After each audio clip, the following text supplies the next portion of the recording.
মহানগর পরিচিত পর্ব মহানগর সাংগঠনিক সম্পাদক ডালিম, যুব দলের অন্যতম নেতা কামাল সাংবাদিক, যুব দলের আমিনুল ইসলাম, ময়মনসিংহ মহানগর যুব দলের আইন বিষয়ক সম্পাদক অ্যাডভোকেট আনারুল্লাহ আহসান উল্লাহ আনার, ময়মনসিংহ মহানগর যুব দলের সহ সাংগঠনিক সম্পাদক বদলুর রহমান, শিল্প বিষয়ক সম্পাদক সুমন মিয়া, ৩৩ নং ওয়ার্ড যুব দলের অন্যতম নেতা কাউসার আহমেদ ও মুক্তার মিয়া, মহানগর যুব দলের সহ কোষাধ্যক্ষ শফিকুল ইসলাম,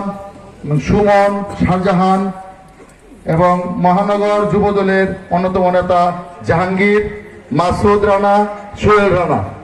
এই পর্যায়ে বক্তব্য রাখার জন্য আহ্বান জানাচ্ছি ময়মনসিংহ মহানগর যুব দলের আইন বিষয়ক সম্পাদক